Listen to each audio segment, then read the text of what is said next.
Voilà, ce Mahamar qui a été prononcé par le rabbi précédent, Rabbi Yosef Yitzhak Schneerson, a été commenté par le rabbi, qui l'a repris à son tour et l'a commenté largement, pour le jour anniversaire de son décès qui a eu lieu le 10 Shvat 1950. Donc en 1951, un an plus tard, 10 Shvat 1951, le rabbi a repris ce discours qui s'appelle Bati Legani. Bati Legani, c'est un extrait de Shir HaShirim, un verset de Shir HaShirim, Bati Legani Achotikala, qui signifie « Je suis venu dans mon jardin, ma sœur, ma fiancée ». En fait, les maîtres de Chabad se passent le relais quand le nouveau rabbi prononce le dernier Mahamar qu'a prononcé le précédent rabbi et le reprend et le commente en le reprenant à son compte. Et c'est ce qu'a fait le rabbi Menachem Mendel Schneerson, le rabbi Shlita. Il a repris le dernier discours de son beau-père, Bati Legani, et il l'a repris quand il a pris la Nessiout le 10 Shvat 1951. Je suis venu dans mon jardin, ma sœur, ma fiancée. Il n'est pas dit dans le jardin, mais dans mon jardin. C'est Hachem qui parle. Mon jardin désigne l'endroit de mon bon plaisir, où je résidais auparavant. En fait, il s'agit de la Shérina, la présence divine, qui résidait dans le temple. Du fait de la faute de l'arbre de la connaissance du bien et du mal, et des générations suivantes, la Shérina s'est retirée progressivement jusqu'au 7e ciel. Puis des justes vinrent et la firent redescendre sur terre. Abraham fut le premier à la descendre du 7e au 6e ciel, puis les suivants l'ont fait descendre, et Moshe fut le 7e qui l'a fait redescendre sur terre. Le premier ciel dans le sanctuaire. Nous savons que Moshe est le 7e, donc tous les 7e sont des chéris. Il a donc fait redescendre la Shérina sur terre, la révélation de Dieu qui est déterminante pour le peuple d'Israël. Le simple fait d'être le 7e, dit le rabbi, constitue une qualité particulière, ce qui justifie que Moshe ait eu le don de la Torah. L'importance du 7e, Moshe, est liée à celle du premier, qui est Abraham, qui fait don de lui-même pour faire invoquer le nom de Dieu au risque de sa vie. Et c'est par le mérite d'Abraham que le 7e, qui est Moshe, est le chéri, qui a permis à la présence divine de se révéler dans le sanctuaire. Le rabbi cite un verset. « Ils me feront un sanctuaire et je résiderai parmi eux. » C'est Dieu qui parle. Il n'est pas dit en lui dans le sanctuaire, mais parmi eux. Ça veut dire au sein de chaque juif.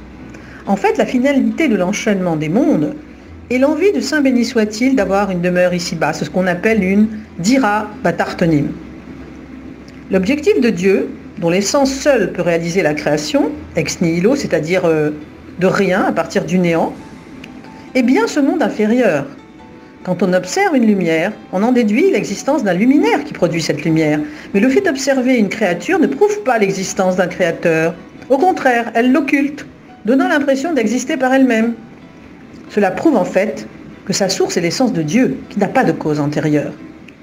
Dans ce monde, l'homme doit assumer son service de Dieu en y repoussant le mal et en le transformant en bien, ce qui provoque la révélation de l'essence. Le bon plaisir de Dieu est que soit repoussée la citra achara, l'autre côté, en transformant l'obscurité en lumière. Pour cela, l'homme doit transformer l'esprit de folie qui le pousse au mal en esprit de folie du domaine de la sainteté, le shtut à Kodesh. Le rabbi termine son discours en précisant que la Shérina résidait essentiellement dans le temple, enfin dans le petit sanctuaire qui était dans le désert.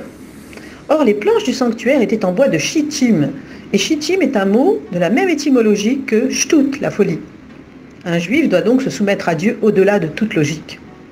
Nos maîtres nous ont donné l'exemple. Ce qu'ils demandent à leurs chassidim de faire, ils le font d'abord eux-mêmes afin de nous inciter à les imiter. Ainsi, l'Admor HaZaken interrompit sa prière un jour de Yom Kippour pour se rendre à l'autre bout de la ville.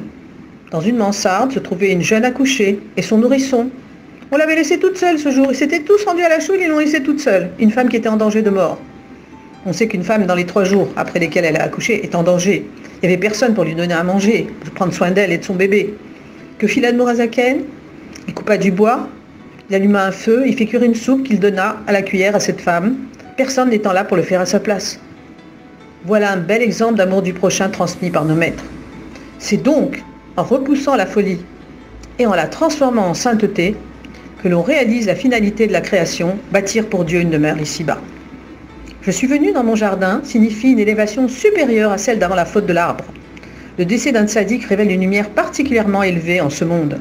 Ainsi le rabbi précise, nous sommes la 7e génération depuis l'Admour Hazaken, et tous les 7e sont des chéris. Bien que nous n'ayons pas le mérite des générations précédentes, notre mission est de révéler la présence de Dieu ici-bas. Les rabbis précédents ont ouvert la voie et insufflé les forces nécessaires à notre génération. Ce monde matériel et grossier atteindra alors un niveau supérieur à celui d'avant la faute.